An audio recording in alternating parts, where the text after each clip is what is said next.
Hello friends, हमारे channel NJC study point में आपका स्वागत है।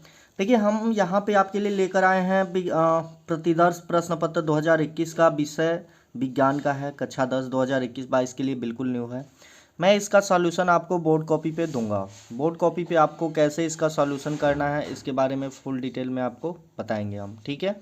तो आप हमारे साथ बने रहिए, मैं आपको पूरा का पूरा फुल डाटा बताऊँगा। साथ हम मॉडल पेपर तो आपको PDF प्रोवाइड कर ही दिए हैं। मॉडल पेपर आप देख लीजिए, यहाँ पे जो दिया हुआ है मॉडल पेपर चाहते हैं आप, अगर आप इसका PDF चाहिए तो हमारा app ASP UP board solution app download कर लीजिए। उसमें स्टडी मटेरियल में आपको इसका PDF मिल जाएगा, जहाँ से आप देख सकते हैं, ठीक है। तो ये हमारा मॉडल पेपर, हम सीधे टाइम ना ख़राब करते हुए सीधे हम आगे बढ़ते हैं कैसे आपको लिखना है। तो देखिए, सबसे पहला प्रश्न हमारा क्या आता है, 3 घंटे 15 मिनट। यहाँ पे 3 घंटे 15 मिनट हमें टाइम दिया रहेगा 15 मिनट पढ़ने के लिए और 3 घंटा हमें क्वेश्चन पेपर को हल करने के लिए। यहाँ पे दिया हुआ है यह प्रश्न 3 खंडों में क ख ग में विभाजित है। तो ये सब तो चीज़ें आप पढ़ ही लेंगे एग्जाम सेंटर में। सबसे पहले हम देखते हैं कैसे आपको लिखना है। तो इस लिखने के लिए जैसा कि मैंने मैथ में बताया था, ब्लैक पेन ले लीजिएगा, काला स्केच 2 रुपये वाला एक ले लीजिएगा, उसके बाद से एक नीला पेन ले लीजिएगा, कोई भी नीला पेन हो, ठीक है। आपको जो पसंद हो वही पेन ले लीजिएगा, ठीक है। अब देखिए, यहाँ पे पहला प्रश्न क्या दिया हुआ है, खंड क का पहला प्रश्न। पहला में 4 है, 1 2 3 4, क्या क्या है। किसी वस्तु से बड़ा आभासी प्रतिबिंब बन सकता है। तो देखिए, उत्तल दर्पण द्वारा हमेशा छोटा बनता है, समतल दर्पण से हमेशा बराबर बनता है, अवतल लेंस से छोटा बनता है, अवतल दर्पण द्वारा जो होता है बड़ा और आभासी प्रतिबिंब बनता है। तो हमारा आंसर कौन रहेगा, दूसरा, ठीक है। इसका है प्रतिरोधकता का एसआई मात्रक ओम मीटर होता है। क्या होता है, प्रतिरोधकता का एसआई मात्रक ओम मीटर होता है। तो पहला ऑप्शन। विद्युत धारा उत्पन्न करने वाले युक्ति का नाम है, तो जनित्र है। अभिनेत्र लेंस की फोकस दूरी में परिवर्तन किया जाता है, तो पश्चिमाभि द्वारा किया जाता है। अब इसको आप लिखना कैसे है आपको, तो देखिए, यहाँ पे सिंपल सा खंड को लिख लीजिएगा। प्रश्न नंबर 1 का उत्तर यहाँ पे लिख सकते हैं, ठीक है। प्रश्न नंबर 1 उत्तर।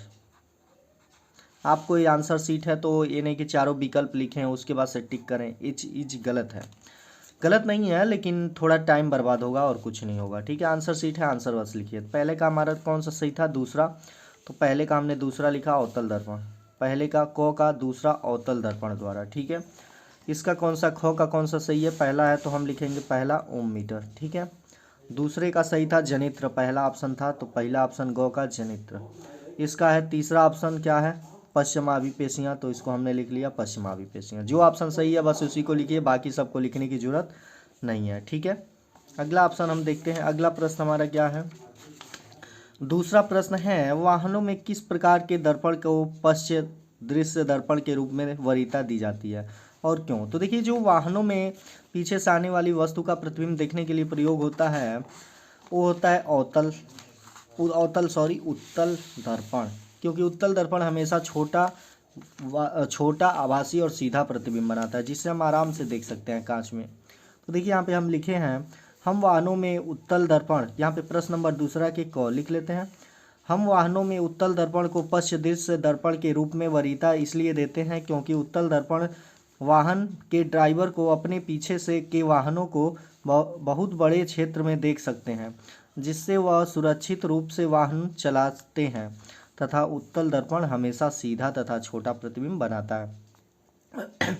जो उत्तल दर्पण होता है उसका दृश्य क्षेत्र बहुत ज़्यादा होता है, उसमें बहुत से बड़े वस्तु का भी प्रतिबिंब आराम से बन जाता है, इसीलिए।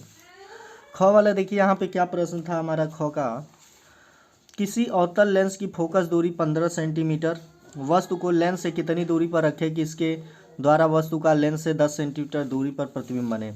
तो फोकस दूरी इसकी दी हुई है -15, चूंकि अवतल लेंस है इसलिए फोकस दूरी -15 है। प्रतिबिंब की लेंस से दूरी भी = -10, क्योंकि अवतल लेंस से हमेशा कैसा प्रतिबिंब बनता है, आभासी बनता है, इसलिए वस्तु की ही और प्रतिबिंब बनता है। अवतल लेंस से प्रतिबिंब के बनने हमारे चैनल पे आप सीखे होंगे, तो -10 लिख लिया। वस्तु की लेंस से दूरी u है, हमने लेंस सूत्र लगाया यहाँ पे 1/f = 1/v - 1/u। तो इसको हमने हल किया तो कितना आ गया, -30 सेंटीमीटर। तो हमारा आंसर क्या रहेगा फाइनल, -30 सेंटीमीटर दूरी पे वस्तु को रखना चाहिए। अगला इसमें ग प्रश्न हमारा क्या है, जरा दृष्टि दोष क्या है, इसका निवारण कैसे होता है। तो देखिए, जरा दृष्टि दोष, इस दोष से पीड़ित व्यक्ति को न तो दूर की और न ही पास की वस्तुएं स्पष्ट दिखाई देती हैं। न तो दूर की वस्तुएं स्पष्ट दिखाई देती हैं और न ही पास की वस्तुएं, निकट की वस्तुएं स्पष्ट दिखाई देती हैं।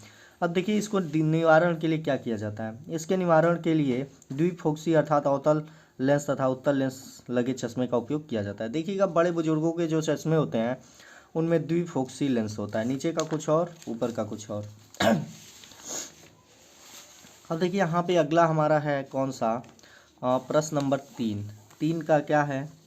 प्रश्न नंबर 3 हमारा है प्रकाश के परावर्तन के नियम लिखिए, अथवा लेंस क्या होता है, प्रकाशिक गुणों के आधार पर यह कितने प्रकार का होता है। देखिए इसमें से हमने बोर्ड कॉपी पे लिखा है, इसलिए हमें जितना लिखना है वही लिखा हुआ है।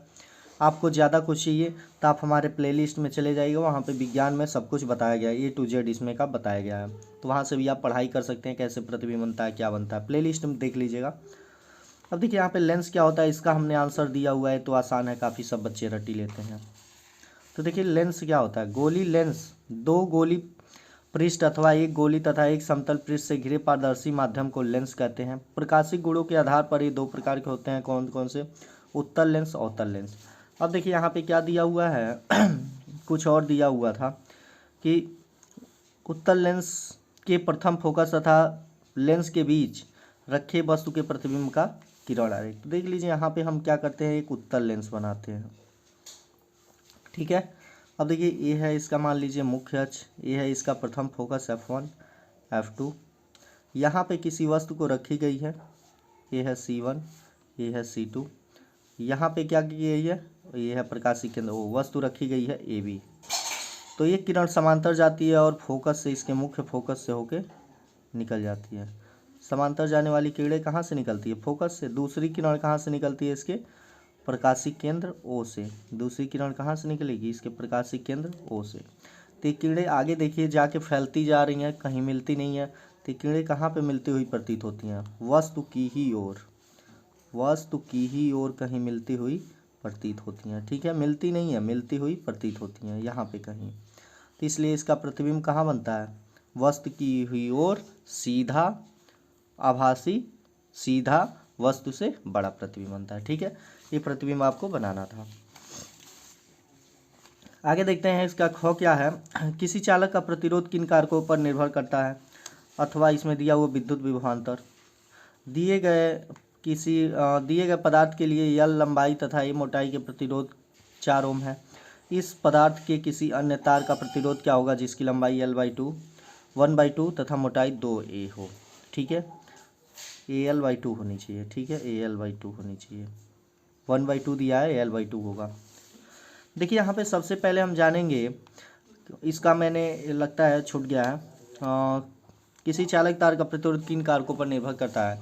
तो कारक में क्या हो जाएंगे, उसकी पदार्थ की मटेरियल पर, उस तार के मटेरियल पर कैसा मटेरियल यूज हुआ है, कितना मोटा है, कितना लंबा है, इस पे भी निर्भर करता है। उसकी लंबाई और अनुप्रस्थ काट के क्षेत्रफल पे भी निर्भर करता है, उस किस मटेरियल का बना हुआ है इस पे भी निर्भर करता है। तो ये चीज़ आप देख लीजिएगा। अब देखिए यहाँ पे हम जो निकालते हैं, यहाँ पे पदार्थ की लंबाई कितना दिया हुआ है L, मोटाई कितना है A, प्रतिरोध कितना दिया है, प्रारंभिक प्रतिरोध 4 ओम दिया हुआ है। अन्य तार की लंबाई कितना, सेकंड में कह रहा है कि दूसरा इसी पदार्थ का दूसरा तार है L' जिसकी लंबाई L/2 है। अंतः तार की मोटाई यानी जो सेकंड तार है उसकी मोटाई कितनी दी हुई है 2। अब ये मोटा तार है, लंबाई आधा, लेकिन इसकी मोटाई क्या है, अनुप्रस्थ परिच्छेद का क्षेत्रफल है, जैसे पेन इतना मोटा है वो इतना मोटा हो जाएगा। तो R' पूछ रहा है, तो ρ=R/A/L, तो ρ=R'। चूंकि तार एक ही है इसलिए इनका ये जो प्रतिरोधकता होगा, विशिष्ट प्रतिरोध कह सकते हैं या प्रतिरोधकता कह सकते हैं, ये उनका क्या होगा, बराबर होगा, क्योंकि पदार्थ एक ही है। तो R बराबर ρ=R/A/L, ρ=R'/A'/L'। तो ये दोनों बराबर हैं, तो राइट साइड वाले भी बराबर होंगे, जिसकी सहायता से हमने क्या किया, यहाँ पे कैलकुलेशन कुछ किया। AL चूँकि AL क्या है, पहले पदार्थ का आयतन, A'/L' क्या है, दूसरे पदार्थ का आयतन, चूँकि उसको दबाया गया है। तो यहाँ से हमने क्या निकाला, A/A' का मान निकाला, तो क्या आया L'/L L/2L। तो L से L हमारा कट गया, क्या आया 1/2। A/A' 1/2, चूँकि ρ=ρ', यहाँ पे कह सकते हैं क्योंकि पदार्थ एक ही है, ठीक है, क्योंकि पदार्थ एक ही है। इसलिए इनके जो विशिष्ट प्रतिरोध कह सकते ये जो प्रतिरोधकता होगा बराबर होगा। ठीक है, तो रो इजकल टू रो डैश, यहाँ से हमने निकाला थ्योरेटिकल। ये थोड़ा कैलकुलेशन है, इसको देख लीजिएगा। इसको वैसे मैं बताऊंगा तो थोड़ा डिटेल में समझ में आ जाएगा। ये मैंने बस कैसे लिखना है ये चीज़ लिखा हुआ। इसका गुणा भाग करेंगे तो कितना आ जाएगा, आर डैश इजकल टू 1 ओम आ जाएगा। ठीक है, अब देखिए यहाँ पे चौथा प्रश्न हमारा क्या देता है, देखते हैं। विद्युत मोटर का नामांकित आरेख खींचिए, सिद्धांत खींचकर सिद्धांत तथा कार्यविधि स्पष्ट कीजिए। ठीक है, या तो परिणालिका। तो देखिए यहाँ पे हम मोटर के बारे में बताते हैं। तो विद्युत मोटर सबसे पहले लिख लेंगे, प्रश्न नंबर 4 उत्तर। विद्युत मोटर क्या होता है? तो विद्युत मोटर एक ऐसी साधन है जो विद्युत ऊर्जा को यांत्रिक ऊर्जा में बदलता है। सिद्धांत क्या होता है? जब किसी कुंडली को चुंबकीय क्षेत्र में रखकर उसमें धारा प्रवाहित की जाती है तो कुंडली पर एक बलयुग्म कार्य करने लगता है जो कुंडली को उसकी अक्ष पर घुमाने का प्रयास करता है। यदि कुंडली अपनी अक्ष पर घूमने के लिए स्वतंत्र है तो वह घूमने लगती है। कार्यविधि: जब बैटरी से कुंडली में विद्युत धारा प्रवाहित की जाती है तो फ्लेमिंग के बाएं हाथ के नियम से कुंडली की भुजाओं ए बी तथा सी डी पर, ये चीज़ आपको क्या बताया जाएगा, ये बस विद्युत मोटर के बारे में पढ़ लीजिएगा। लिखना कैसे है ये चीज़ आपको मैं दिखा दे रहा हूँ, स्क्रीनशॉट लेकर पढ़ लीजिएगा। टाइम बर्बाद होगा इसको पढ़ने में क्योंकि ये थ्योरी है। अब देखिए इसका चित्र खींचा गया है बिल्कुल स्पष्ट, इससे ही आपको क्या करना है, चित्र खींचना है। अब चलते हैं हम किस पे, अब चलते हैं हम सेकंड क्या है, ख यानी केमिस्ट्री, 20 नंबर वाली केमिस्ट्री। पहला देखिए यहाँ पे जिंक ने क्या किया, कापर सल्फेट से कापर को हटा दिया तो विस्थापन अपक्रिया हुआ। तो हमने लिखा पहले का दूसरा विस्थापन अपक्रिया। कौन सी अपक्रिया है, दूसरा विस्थापन अपक्रिया है। ठीक है, आगे देखते हैं क्या दिया हुआ है यहाँ पे। जल की अस्थायी कठोरता को दूर करने के लिए किसका उपयोग किया जाता है, धावन सोडा का। निम्न में से यौगिक का OH एक क्रियात्मक समूह है तो ब्यूटेनोन का है। ठीक है, रेडॉक्स अपक्रिया क्या है, क्या अभिप्राय है, रासायनिक अपक्रिया का उदाहरण देकर समझाइए। तो रेडॉक्स अपक्रिया यहाँ पे लिख लिया हमने, प्रश्न नंबर 6 को रेडॉक्स अपक्रिया। ठीक है, ऐसी अपक्रिया जिनमें ऑक्सीकरण और अपचयन दोनों एक साथ साथ होती हैं रेडॉक्स अपक्रिया कहलाती हैं। जैसे CuO + H2, Cu + H2O। यहाँ पे एक का ऑक्सीकरण हुआ, यहाँ पे इसका क्या हुआ, कापर ने ऑक्सीजन को त्याग दिया, इसलिए इसका यहाँ पे ऑक्सीकरण भी हो रहा है और अपचयन भी हो रहा है। ठीक है,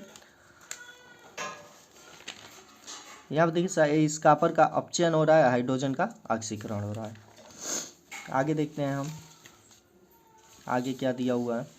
आगे हमारा ख प्रश्न, बेकिंग सोडा बनाने की विधि का उपयोग लिखिए, विधि तथा उपयोग लिखना है। तो देखिए यहाँ पे बेकिंग सोडा क्या है, बेकिंग सोडा बनाने के लिए सोडियम कार्बोनेट पर जलीय माध्यम में कार्बन डाइऑक्साइड और गैस प्रवाहित की जाती है तो बेकिंग सोडा का निर्माण होता है। उपयोग: अग्निशामक यंत्र में आग बुझाने के रूप में, रसोई घर में खाना बनाने के रूप में, धावन सोडा तथा CO2 गैस के निर्माण में। अगला प्रश्न देखते हैं, यहाँ पे गौ क्या दिया हुआ है। आधुनिक आवर्त नियम क्या है, आवर्त सारणी के किसी आवर्त में बाएं से दाएं जाने पर परमाणु त्रिज्या में क्या परिवर्तन पड़ता है। तो देखिए यहाँ पे आधुनिक आवर्त नियम यहाँ पे लिखा गया है, जिसको आप स्क्रीनशॉट लेके पढ़ सकते हैं। ठीक है, पूरा चीज़ इसमें दिया हुआ है, क्या होता है, बढ़ जाती है तो इसमें कोषों की संख्या बढ़ेगी तो उनकी त्रिज्या भी क्या होंगी, बढ़ेंगी। ठीक है, आगे चलते हैं हम 7वें क्वेश्चन पे। 7वां क्वेश्चन हमें IPSC नाम लिखना था, क और ख का। तो देखिए यहाँ पे ये चीज़ है, इसमें IPSC नाम लिखना है तो कैसे लिखेंगे, देखिए यहाँ पे सबसे पहले COOH है तो यहाँ से शुरू करते हैं, 1 2 3 4 5, 2 को बचा यानी 2 मेथिल, चौथे कार्बन पे जुड़ा है, चौथे कार्बन पे 2 मेथिल समूह जुड़ा हुआ है तो 4 4 डाई मेथिल, 1 2 3 4 5, 5 है तो पेंटेन, यहाँ पे गलती हो गया, पेंटेन लिखना पड़ेगा। ठीक है, P, इसको हम काट देते हैं, पेंटेन, PEN TAN क्यों लिखा, क्योंकि यहाँ पे सब जगह सिंगल बॉन्ड है।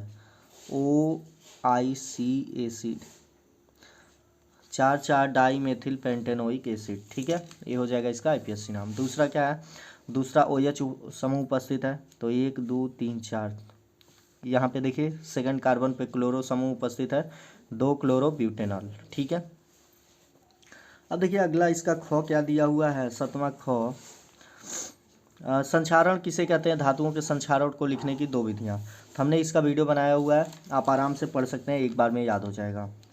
देखिए यहाँ पे संक्षारण, जब कोई धातु आयरन, चांदी, तांबा डॉट किसी अम्ल के संपर्क में आती हैं तो उस धातु पर काले या भूरे रंग की परत जम जाती है। यही क्रिया संक्षारण कहलाती है। उदाहरण, लोहे पर जंग लगना संक्षारण का सबसे उत्तम उदाहरण है। धातु के संरक्षण को रोकना, देखिए ग्रीस या तेल लगाया जाता है, मिश्रित धातु बनाया जाता है, पेंट भी लगाया जाता है। ठीक है,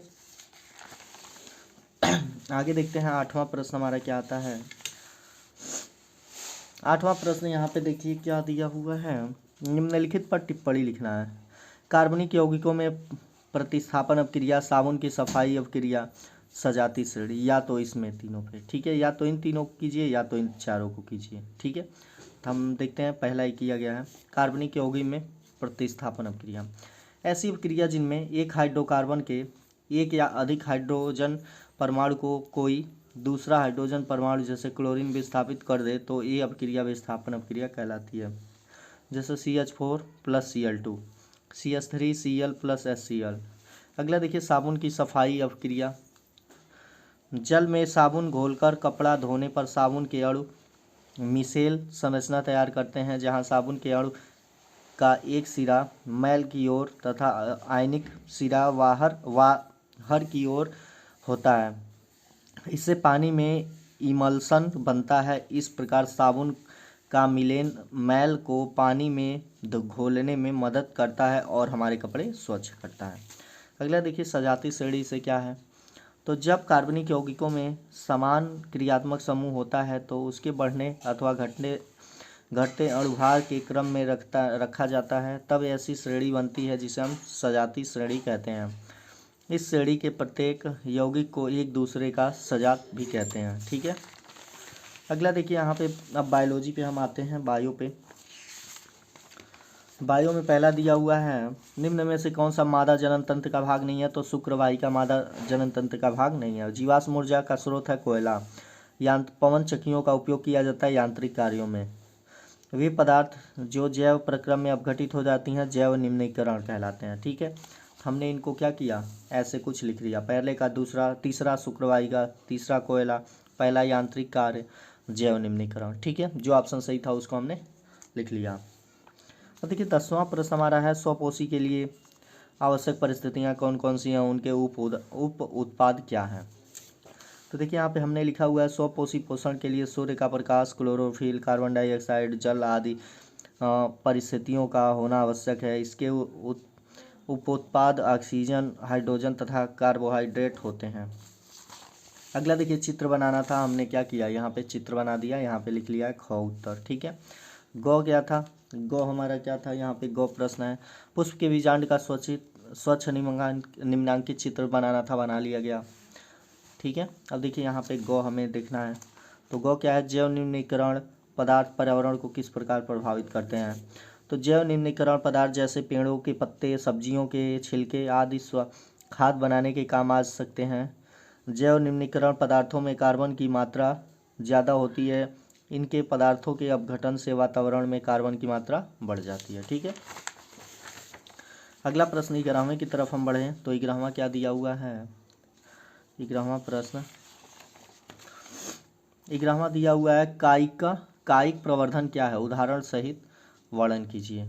अथवा मादा जनन तंत्र का स्वच्छ नामांकित चित्र बनाइए तथा इसका संक्षिप्त वर्णन कीजिए। तो हमने लिखा है कायिक प्रवर्धन, पौधों में किसी भी अंक का, तो इसको आप पढ़ लीजिएगा। ठीक है, कायिक प्रवर्धन स्क्रीनशॉट लेके या तो गाइड से किसी से भी पढ़ लीजिएगा।